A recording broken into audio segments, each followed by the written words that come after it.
Today's date, 27? Good morning, and welcome to Unity Spiritual Center, Saxe, this February 27, 2022.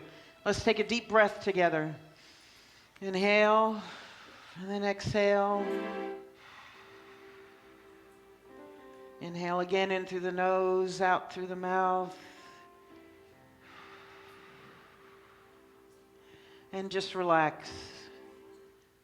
Resting body, mind, and spirit, and heart.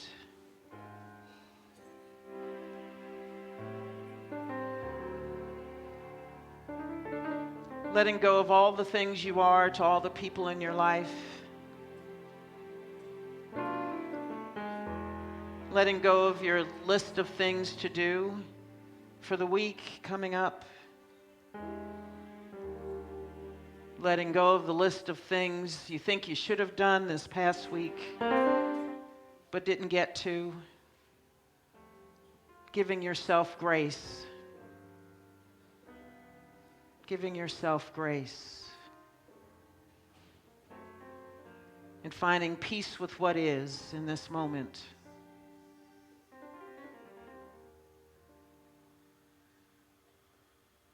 And now we open heart and mind, allowing ourselves to drop into our heart space, that place where our awareness of the divine is heightened, the seat of power, the seat of all wisdom. And we prepare ourselves for a time together that is like no other. We've all been brought here for a very special experience. Everyone seated here in the room with me, everyone watching online. We know and affirm our oneness with one another, no matter where we are. Our oneness with all sentient beings.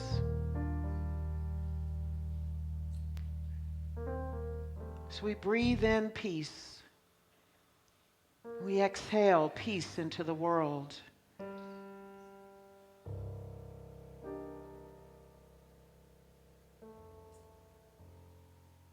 Radiating peace to all areas of conflict on this planet, especially Russia and Ukraine.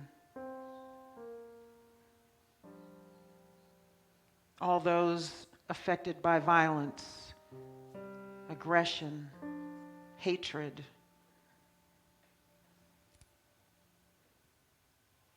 And we just breathe in, continuing to be love here. Continuing to share love through our consciousness.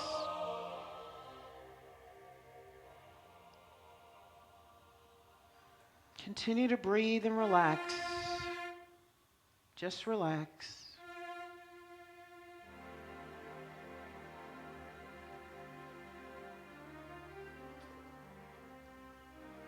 And now from this seat of power, we will sing our centering song, Spirit's Prayer.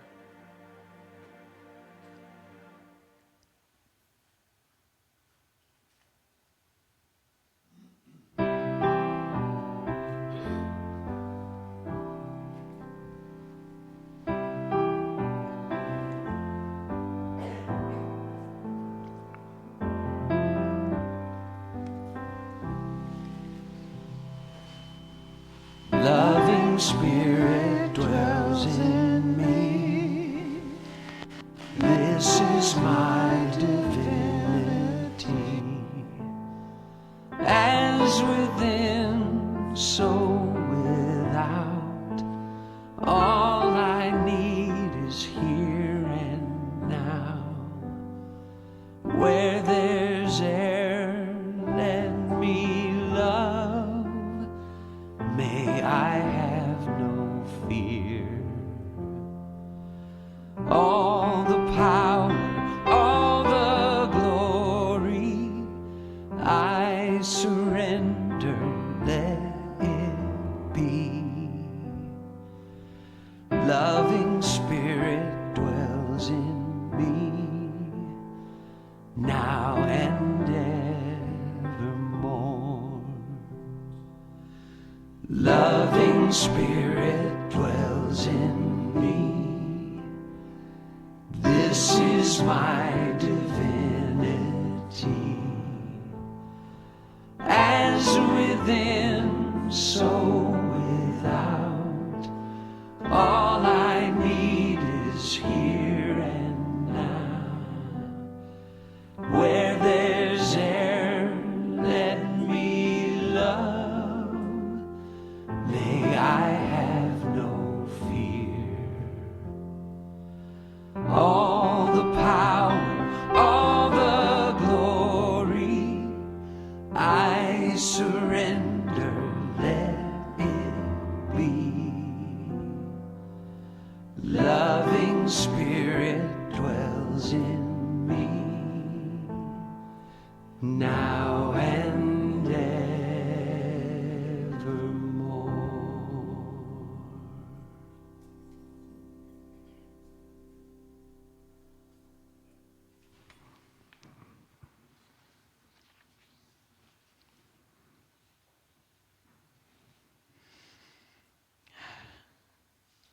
This is an excerpt from the speech from Chief Leon Shenandoah to the United Nations in 1984.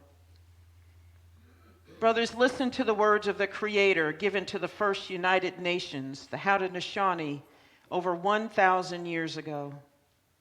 The chiefs of the Haudenosaunee shall be mentors of the people for all time.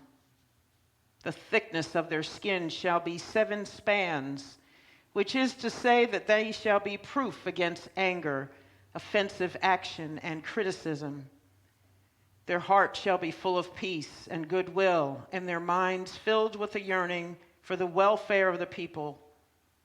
With endless patience they shall carry out their duty. Their firmness shall be tempered with a tenderness for their people. Neither anger nor fury shall find lodging in their minds, and all their words and actions shall be marked by calm deliberation. In every nation there are wise and good men. These should be appointed chiefs. They should be the advisors of their people and work for the good of all people, and all their powers come from the great peace. A chief must never forget the Creator of mankind, never forget to ask Him for help. The Creator will guide our thoughts and strengthen us as we work to be faithful to our sacred trust and restore harmony among all peoples, all living creatures, and Mother Earth. In the beginning, we were told that the human beings who walk on earth have been provided with all things necessary for life. We were instructed to carry a love for one another and to show a great respect for all the beings of this earth. We were shown that our life exists with the tree life, that our well-being depends on the well-being of the vegetable life, that we are close relations of the 4-legged beings. In our ways, spiritual consciousness is the highest form of politics. When people cease to respect and express gratitude for these many things, then all life will be destroyed, and human life on this planet will come to an end. These are our times and our responsibilities. Every human being has a sacred duty to protect the welfare of our Mother Earth, from whom all life comes. In order to do this, we must recognize the enemy, the one within us. We must begin with ourselves.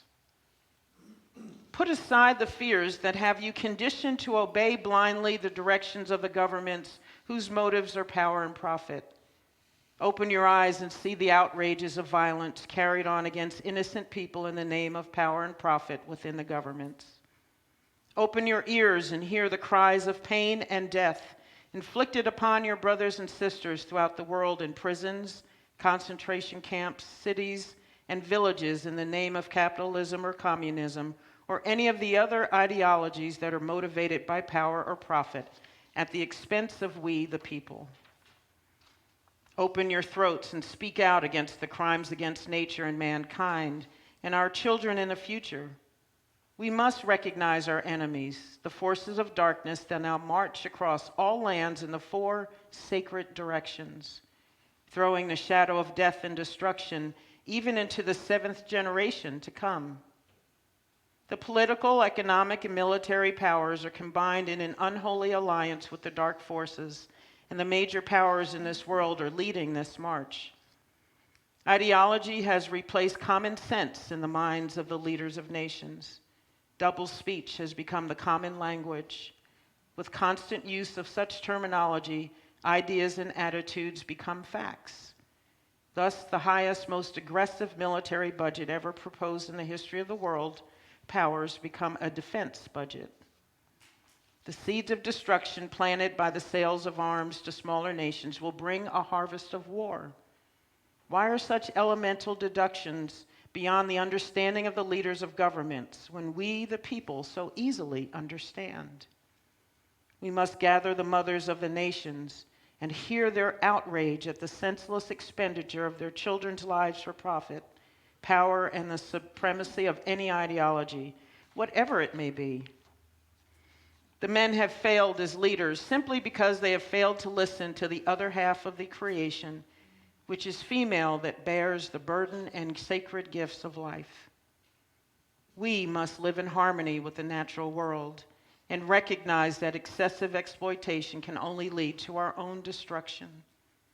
We cannot trade the welfare of our future generations for profit now. We must abide by the natural law or be victim of its ultimate reality. We must stand together, the 4 sacred colors of man, as the one family that we are, in the interest of peace. We must abolish nuclear and conventional weapons of war. When warriors are leaders, you will have war. That's elementary. We must raise leaders of peace. We must unite the religions of the world as a spiritual force strong enough to prevail in peace. It is no longer good enough to cry peace. We must act peace, live peace, and march in peace in alliance with the people of the world. We are the spiritual energy that is thousands of times stronger than nuclear energy. Our energy is the combined will of all people with the spirit of the natural world to be of one body, one heart, and one mind for peace.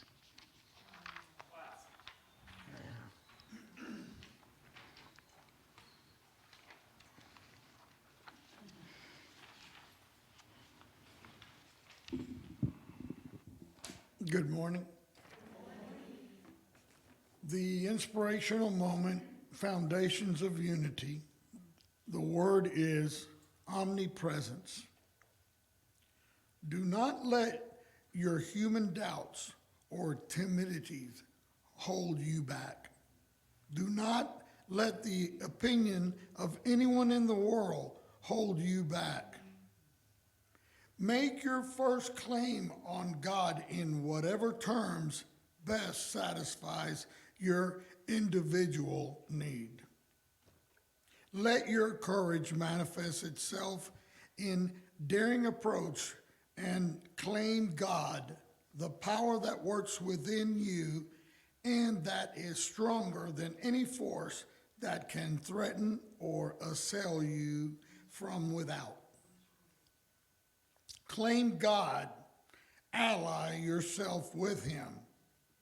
Identify yourself with those of God's blessings of which you feel the most vital need. Life, love, peace, joy, plenty. Of these, God's has an inexhaustible abundance. Send the message to your mind, to its farthest corner, again and again. The last thing before you go to sleep, the first thing when you awaken, 12 times daily, 1,000 times if need be.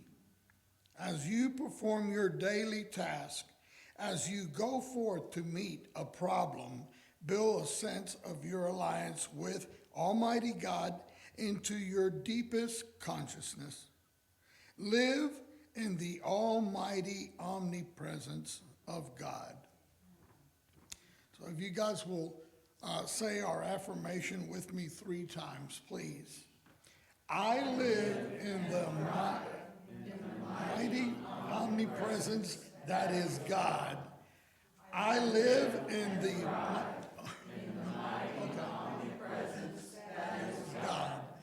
I live and thrive in the mighty omnipresence that is God. Thank you.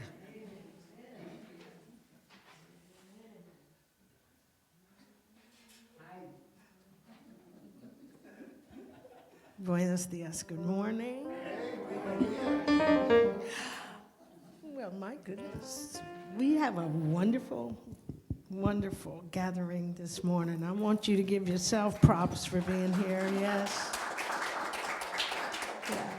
My name is Candy, and I would like for you to say hi to my partner in crime, Lenny Nance, on keys. Okay.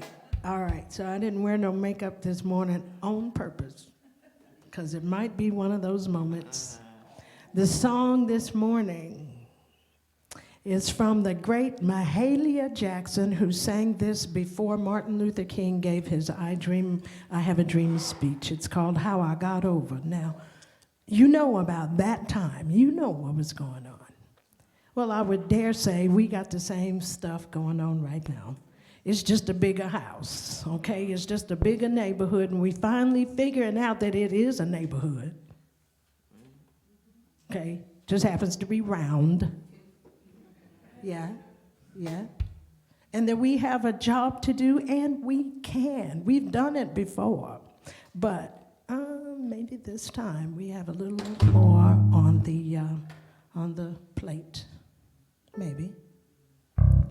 But we also have more. So join me, all right? Here we go.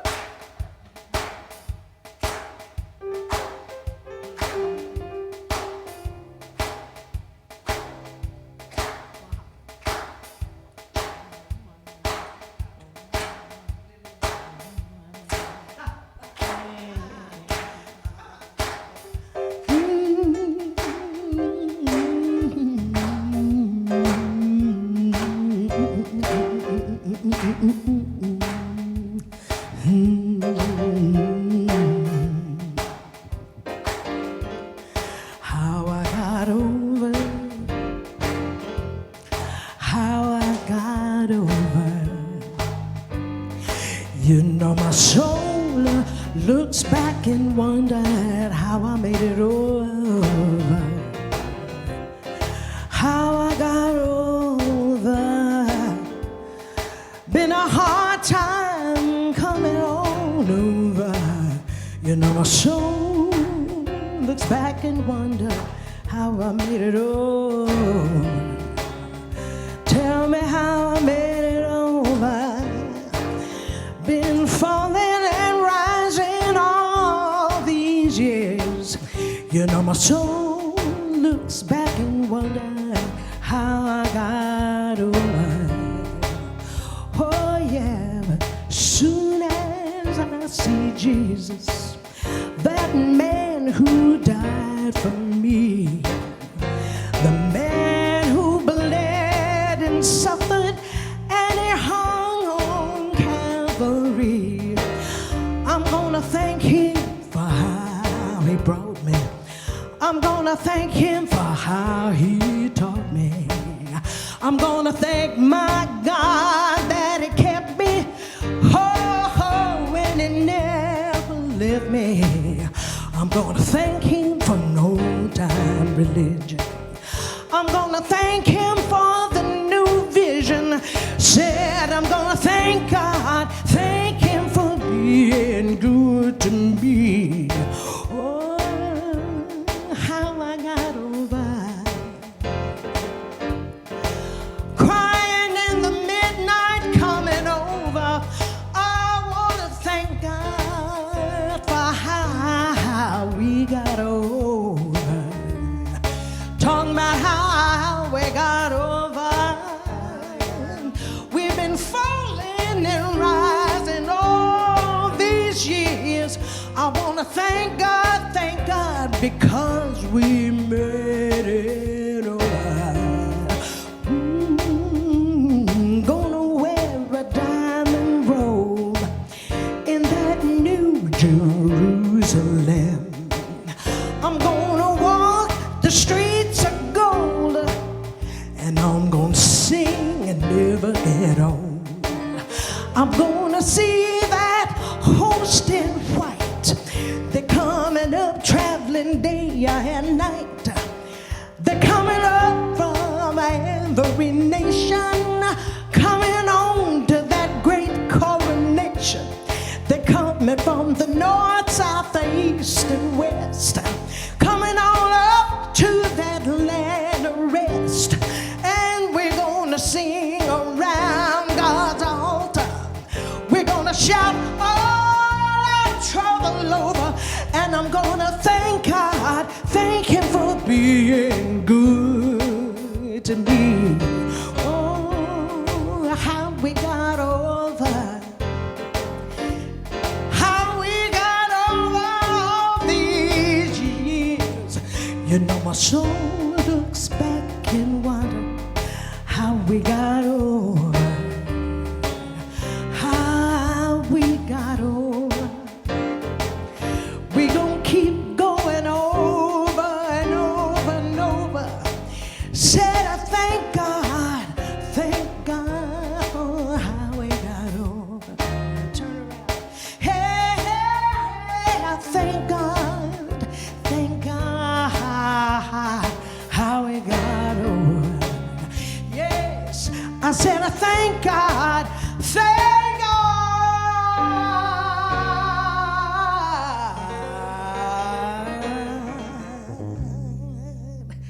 For how we got over. Yeah, yeah, yeah, yeah, yeah.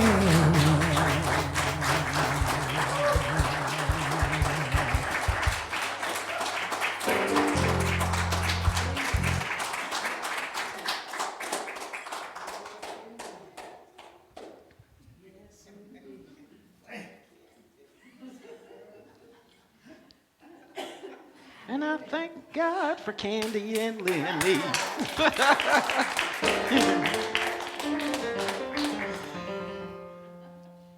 So, I know, wow. So last night I had the pleasure of going to a concert, and Pat Metheny, jazz musician, and he had a young drummer and a keyboardist with him. And he's been one of my favorites for many, many years. I remember seeing him out in an outdoor concert hall in the 80s. Just one of the best things I've ever been to, and the music was just phenomenal. So Pat started playing music as a young child. He's playing trumpet first, and then when he was 8 years old, he switched to playing guitar. At 15 years old, he was the youngest ever music professor at the University of Miami.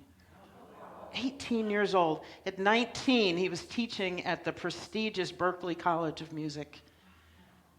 At 19 years old. And he's just a master guitarist.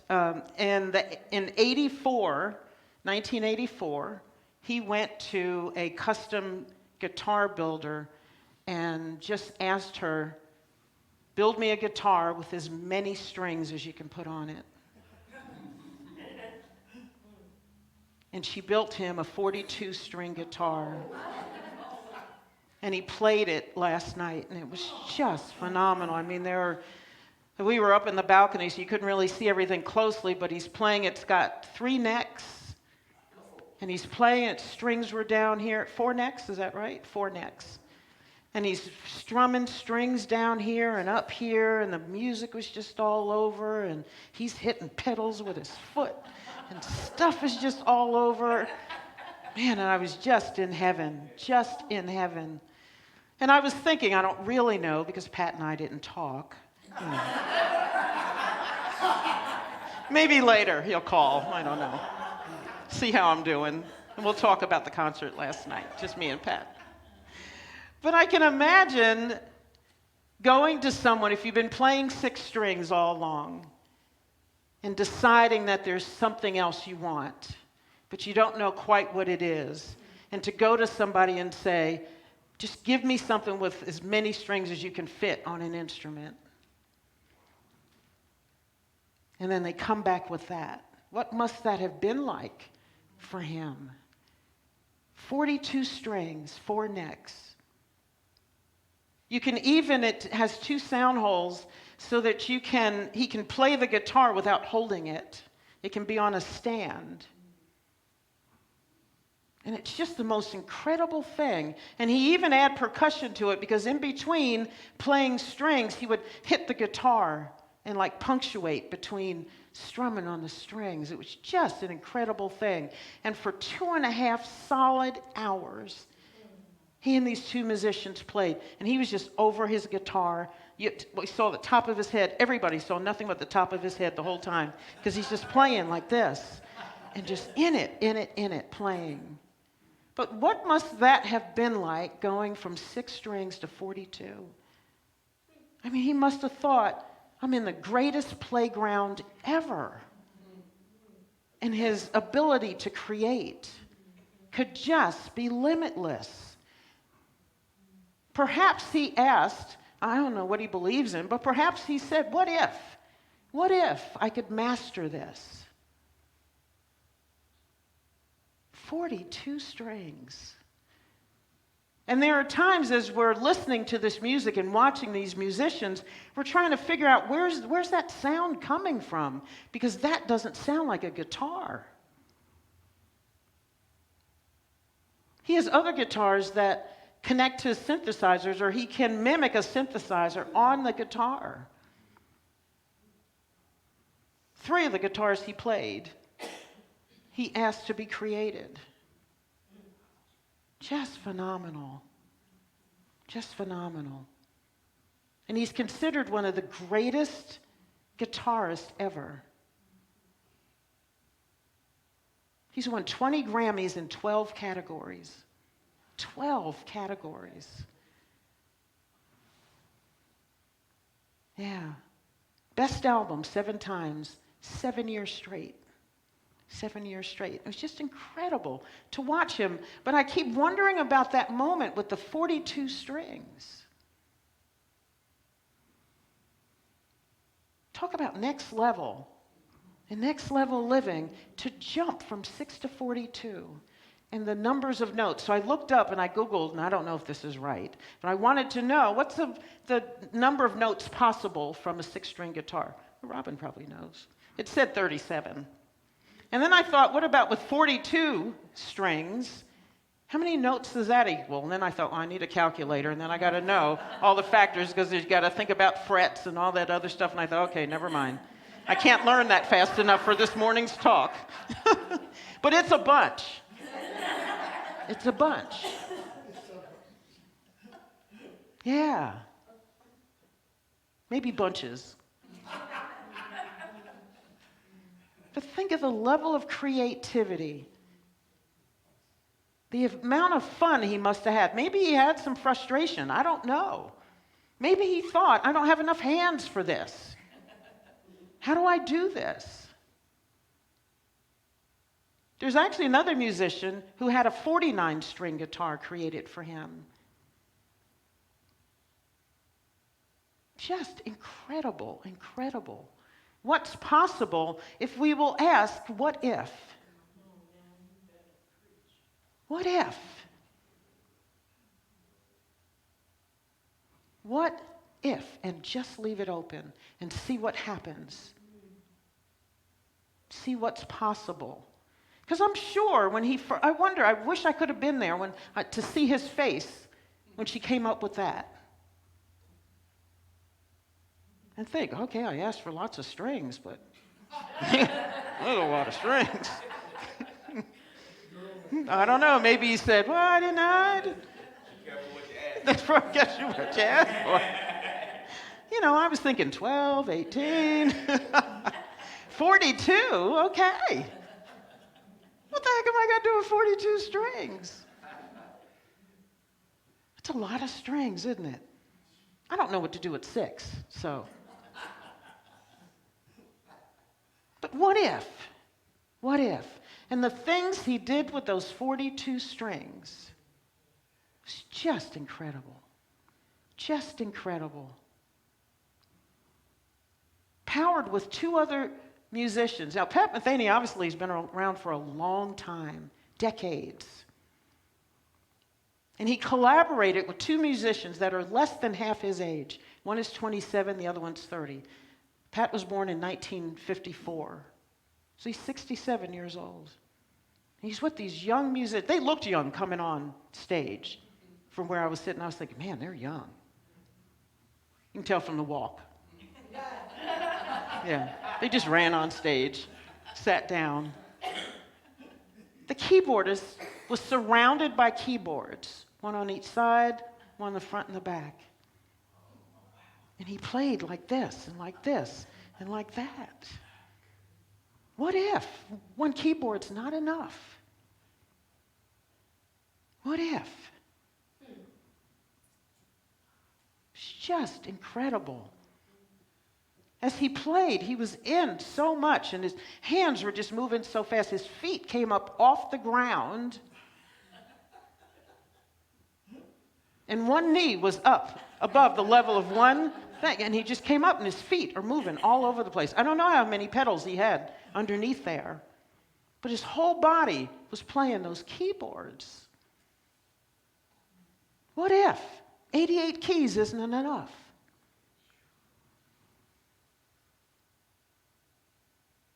I'm sure he thought, his arms were all over the place. He barely looked at any of it. So he would start here, and this hand's going back here. And the whole time, he's doing this. He's just in the music, in that space. What if we all let go of what is and asked what if in our lives?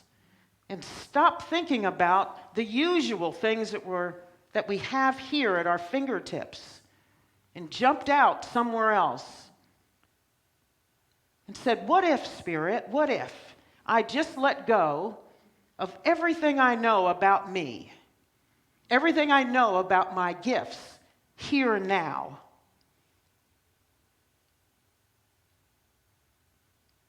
and give me as much as I can handle, and go from 6 to 42 strings.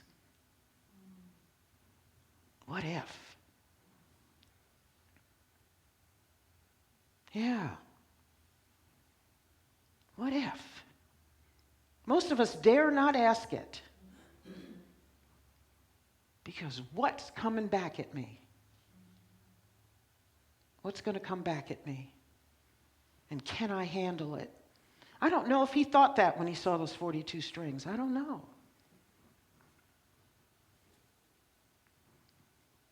Or maybe he was so pleased, he ran up and grabbed her and hugged her and said, oh my gosh, I love you. I'm going home to play. See you in 6 months. But man, what he did with that, the music they made last night, the lives he has touched with all his music, probably 80% of what he played last night was new for me. Yeah, he's been playing for decades. And how must that have been to be on stage with people less than half your age and just be in a totally different space musically? When you read about him, one of the things they often say is he defies convention and he keeps breaking barriers. He has no limits musically. He keeps inventing things, going forward. And maybe because he started so young, when we have no fear. We don't have anything to bump up against that tells us, you were playing trumpet, why are you going to guitar? Got 6 strings, why do you want 42? And don't we do that to ourselves? Well, I've always done it this way. Always done it this way. That's the way I am. That's what we did. Been doing that since my 20s.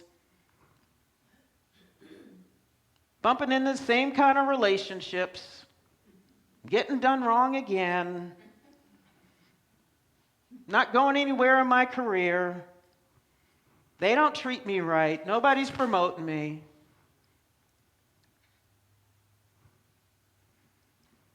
We're singing the same old songs in the choir. I'm afraid nobody's picking me for a solo. Nobody's doing this. Nobody's doing that. Maybe none of that's happening because we haven't dared to ask, what if? What if I decide to sing a solo? I told you about the first time I asked. I was going to do a solo for the choir at church. Terrified.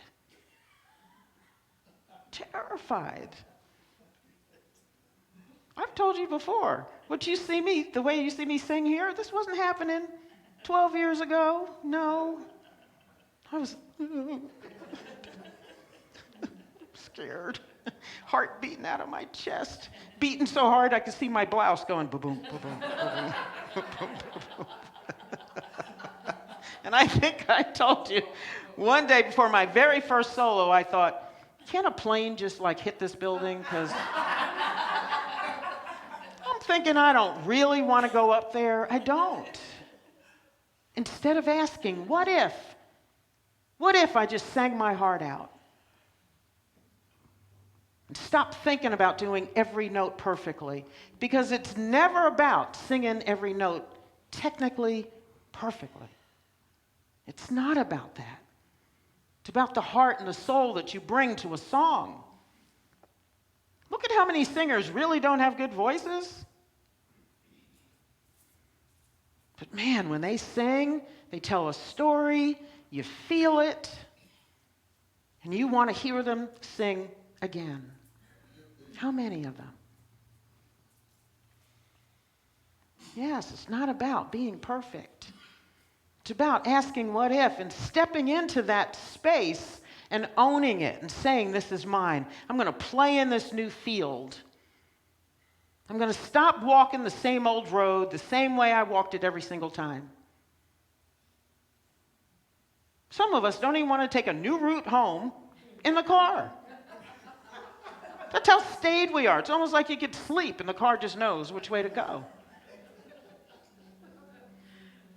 One of the things that used to drive me crazy about my mother growing up is that she didn't mind getting lost.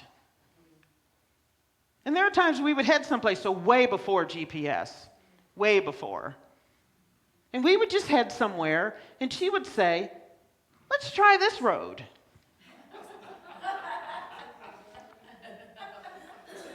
And often, we were someplace we didn't mean to go and didn't know how to get back home. And she thought it was wonderful. She did. She just thought, look what we discovered here. I love this place. We'll find our way home. And we're, and us kids are just mortified. Like, Mom, just get it together. Get a map. What's wrong with you? Like, what? Can we just get someplace and go home? But she wasn't made for that. She wasn't made for that. And I gave her a lot of credit when at 80 years old, she relocated from New Jersey here to Texas. And that's a lot at 80. Most people won't do it. They're like, you're going to carry me out of my house feet first. You don't have to come up here. But she was ready for a change. And I thought, this is my mother. This is the woman I remember getting us lost in some place, some off-road in New Jersey. And then we get home 3 hours later than we planned. And she's excited. She's excited. We left New Jersey the same day. I flew here from New Jersey after we packed up the house and closed up everything. She took the train because she wanted to see the countryside on the way. And got here 2 days after I did.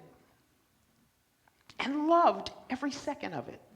She didn't know anybody on the train. She said she talked to people, she met people she never would have met before, and loved every single second of it. My mother was always willing to ask, what if? Oh, the house will be there. We'll get home some point. We'll find our way. Maybe that's how we should all live. That we ask what if, and then say, I'll find my way. And remember that there is this omnipresence that is surrounding us, that's moving through us, that's guiding us all the time, that's giving us wisdom we didn't know we had until we need it. Until you're 3 hours from home when you only meant to run an errand and you need to find your way back. She never worried about that.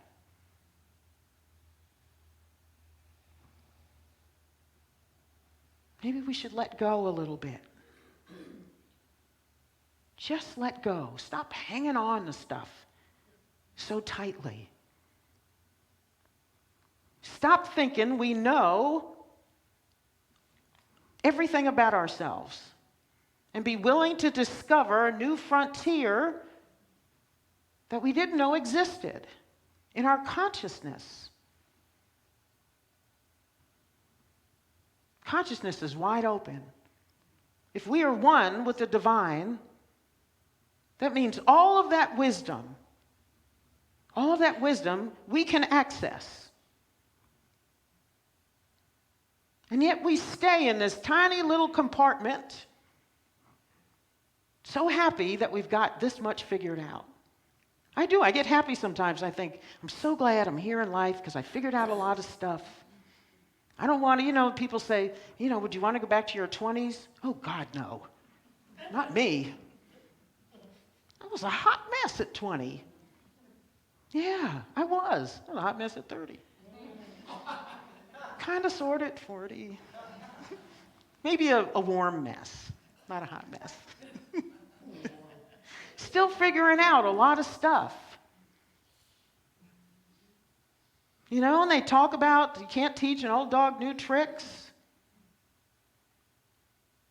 It's just our consciousness that gets old. That probably goes first.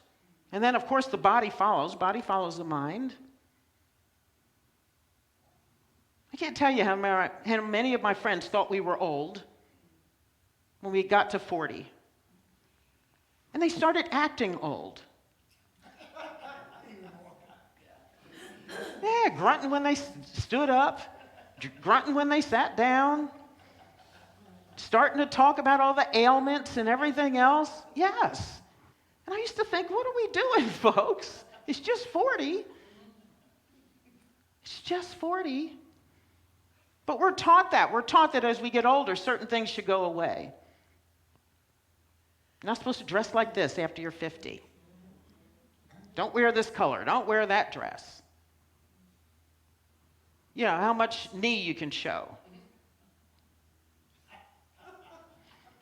Don't wear your hair long. Who said? Who said? Who said? And yet, we follow these things because we keep looking outside of us for guidance. We keep thinking that somebody knows what's best for us. What if? So you can be 87, wear hot pink, wear your hair long, or dye it blue, whatever. Why not? Try it. And then comes the stuff of life. What if I love a little bit more? A little more radically? What if I get out of my own group and expand my horizons? Say hello to people I normally wouldn't speak to. Look somebody in the eye that I normally wouldn't look in the eye. It might be somebody's homeless standing on the corner, but we don't look at them. I don't see them. I don't see them. Are they looking at me? Are they looking at me? Oh my God, can the light turn green faster, please? Because we don't want to look.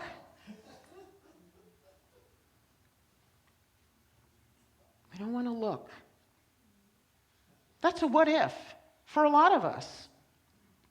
What if I really looked at people? What if I really asked you how you are and cared? And listened to the answer? What if I dared to love somebody in my family that I'm estranged from? What if I reached out? No judgment, no strings, no nothing.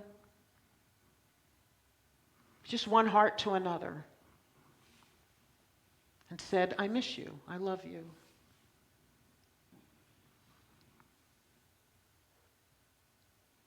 What if you had real discourse with someone who believes something different than you do?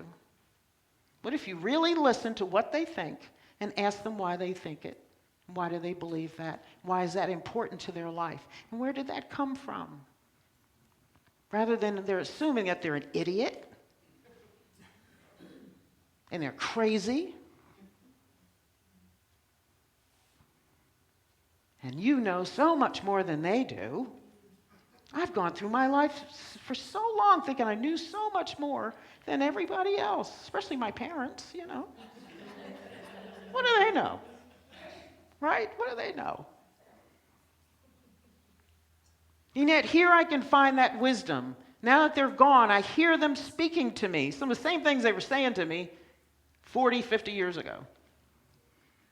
And I hear that wisdom now, and I think that's important. I just had a conversation with my brother, and we were talking about some of the things that we heard growing up. Some of that wisdom that's so valuable.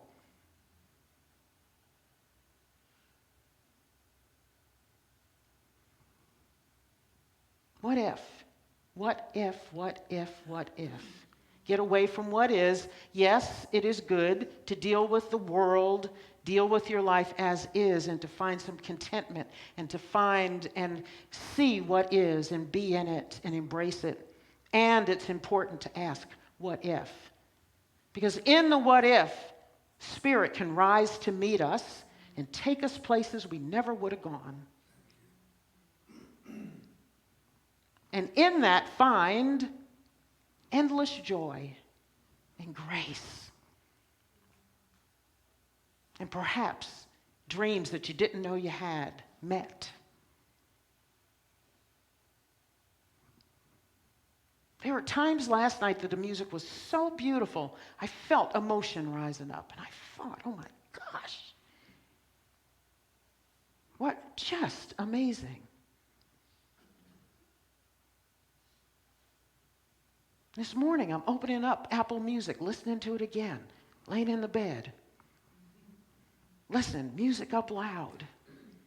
Just wonderful. And I could feel like goosebumps listening to it because I was right back in that theater again.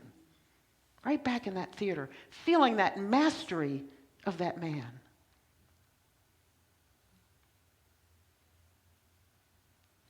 Feeling that mastery, that artistry that he had. Because he probably asked, what if, a number of times. How does a 19-year-old teach college? Teaching the same ages that are sitting in front of him. He's the master. At 15, he was playing with the best jazz musicians in Kansas City. 15 years old. Yeah. It's important to ask what if. To get away from our little backyard, and especially that backyard of consciousness, where we think we know who we are, and just blow the doors open. Blow the doors open. And see what happens. See what happens. And let the universe take you someplace you've never been. Let's take this into meditation. Breathe deeply. Breathe deeply. Now when the what ifs come up, man, we start to get a little nervous. So just feel what you're feeling. Feel what you're feeling.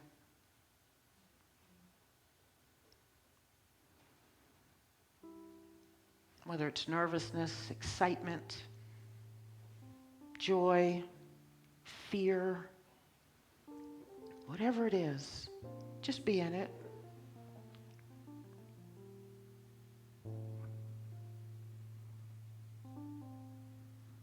And let yourself be curious about what if. A blank slate,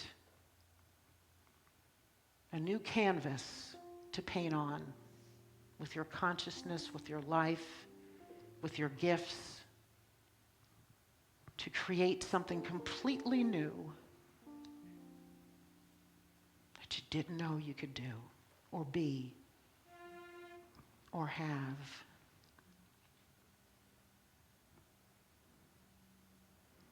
Maybe you have some what ifs already circulating in your life. And you're not sure what to do with them. You're not sure. Just be with it. Embrace it.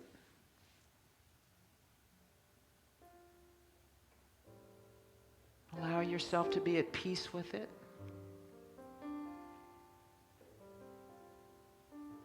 Welcome it. Send that part of you that is afraid, that is nervous, love.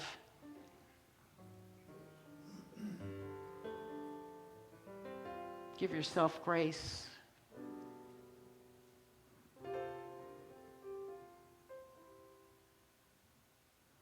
Because the part of you that always wants to protect you doesn't know what to do with the blank canvas.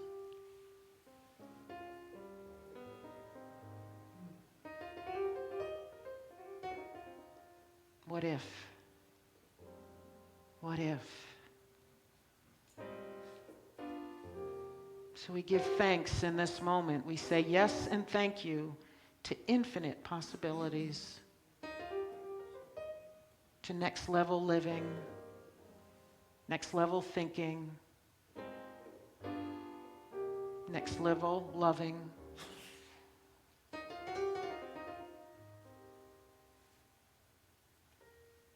Next level prosperity. Next level peace in our lives. Next level harmony and unity in our worlds, in this country, on this planet. Next level. As with all creation, we were created to expand and to grow, always in the process of creation. And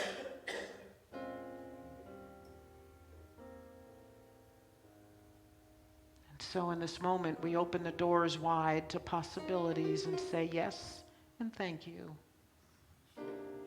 Yes and thank you. Yes and thank you.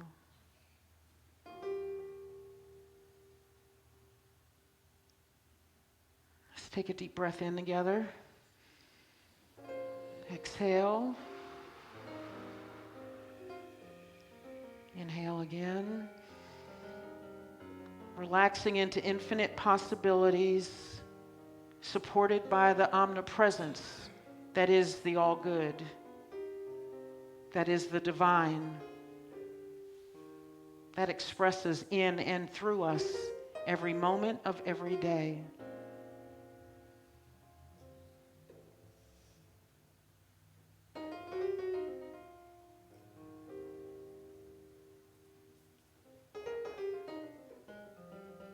We live and thrive in the omnipresence that is God. We live and thrive in the omnipresence that is God. And so it is, and so it shall be. Amen. So while we're in this state of peace and power and strength, we lift the names of those for whom we want to pray.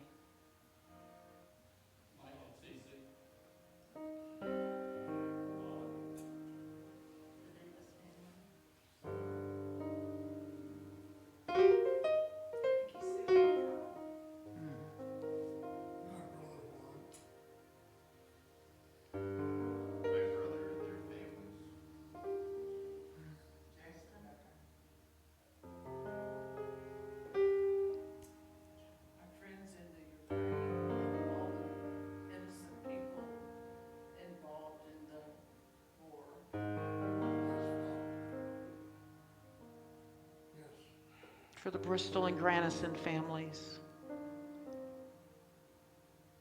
for the Hawkins family, Reba and Eddie.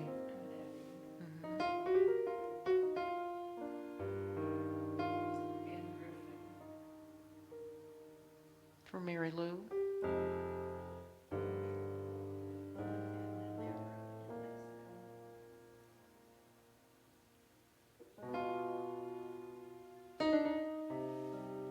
For all these beloved souls, and for all those we haven't named,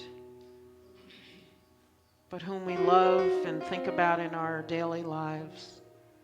We know that they are whole, perfect, and complete, and the all good is at work in their lives right now.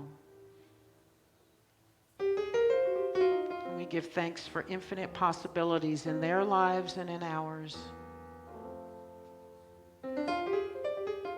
Amen.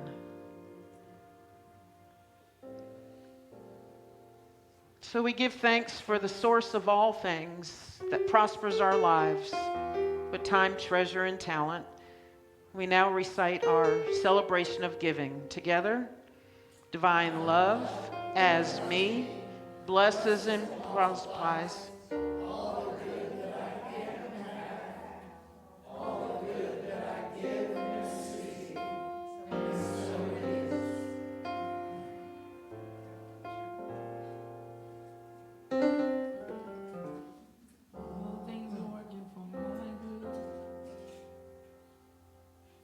Intentional,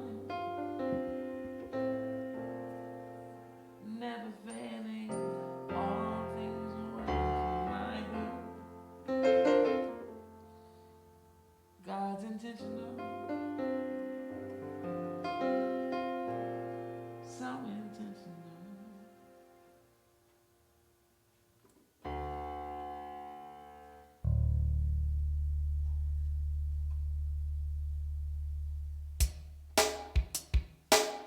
You can sing if you want to.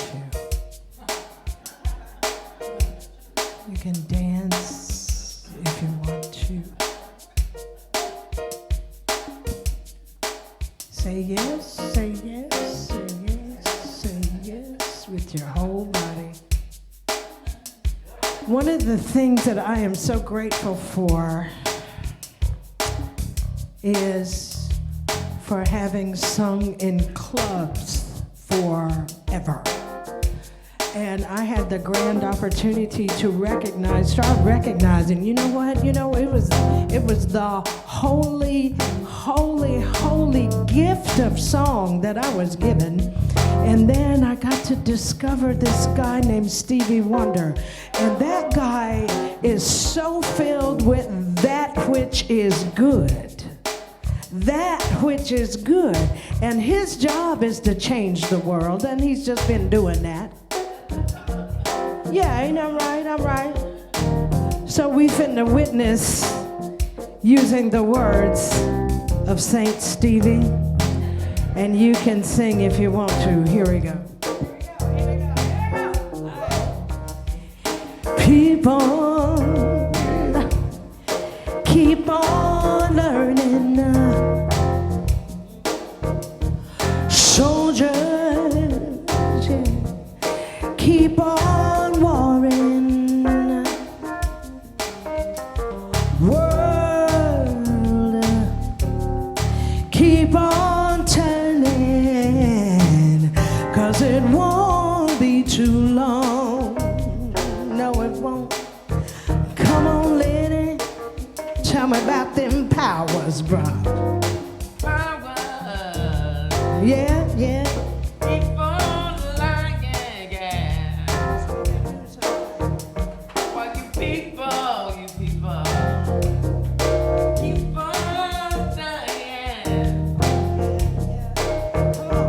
Well, yeah.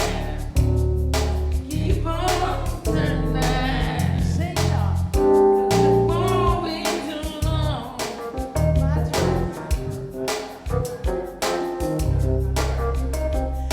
Chorus, y'all know it.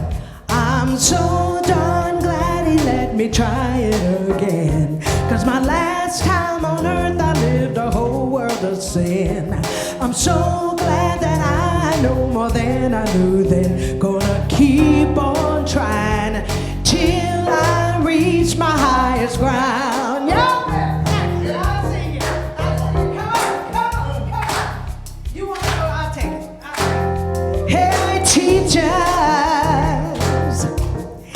keep on teaching. Why don't you? Preachers,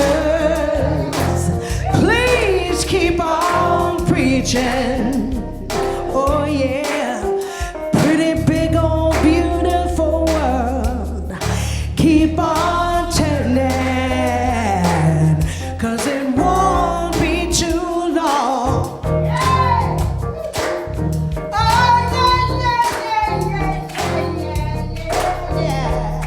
Lovers,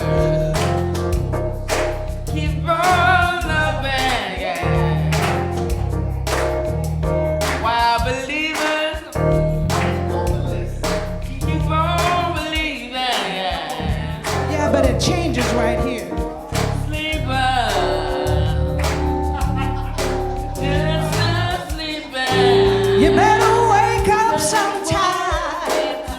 It won't be too long. It won't be too long. It won't be too long. I'm so glad he let me try it again. 'Cause my last time on earth I lived a whole world of sin. I'm so glad that I know more than I knew then. Gonna keep on trying till I reach my highest ground. Oh yeah, you gonna do what? Till I reach my highest ground. Oh yeah. Where we going, y'all? Come on. God's gonna show you higher ground. God's gonna show you higher ground. Till I reach my highest ground. No one's gonna bring me down till I reach my highest ground. I'm gonna reach my highest ground. Can't nobody let me down. Ain't gonna stick around on the low ground. I'm gonna reach my highest ground. Can't nobody hold me down. I ain't gonna stick around on the low ground. My highest ground till I reach my highest ground. Till I reach my highest ground.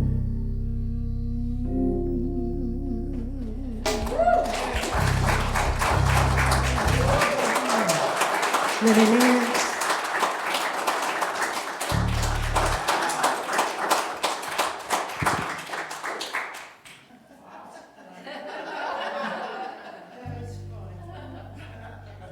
Yeah.